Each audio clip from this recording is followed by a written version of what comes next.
Well, Toronto has plenty of museums. Bones and fossils fill the ROM. The gaudiest selection of pumps are on display at the Battersea Museum. But what we lack is one place that showcases our very own history. Well, Kimberly Gale got a rare look at Toronto's vast store of artifacts. And Kimberly, tell us about what you found. Well, Mike, for decades now, the city's been collecting pieces of our past, but very few people actually get a chance to see them up close. Hidden away inside an unassuming warehouse, 5 floors filled with Toronto's history, 150,000 treasures.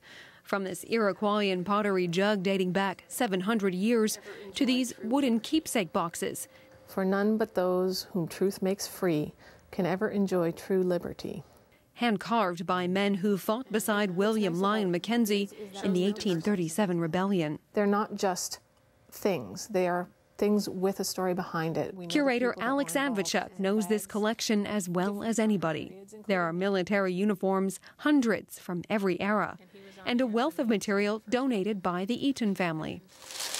Everything from the fan Lady Eaton held when presented to George V in 1915 to dress forms rescued from a department store and designed for very tiny waists. It does show us the evolution of the female form. Most of the time, these artifacts remain behind sheets of plastic, but some of it is cycled through the city's 10 small museums, like Mackenzie House in Fort York. The museums we have tend to be historic sites. But with a collection this large, those museums can only house a fraction of what the city owns. We would need a gigantic Museum of Toronto, in fact, to show everything at once. The city hasn't spent much money expanding the collection in recent years, but it is growing through donations, like these 10 soldiers from artist Douglas Copeland, models he recently used to create a War of 1812 monument.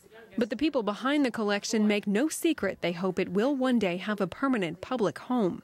And what we want is for everybody in Toronto, whatever your heritage or wherever in the world you're from, that you can stand there and say, I own this city. But for Torontonians to feel that way about this collection, they would have to see much more of it on a regular basis. And when that will happen is anybody's guess right now.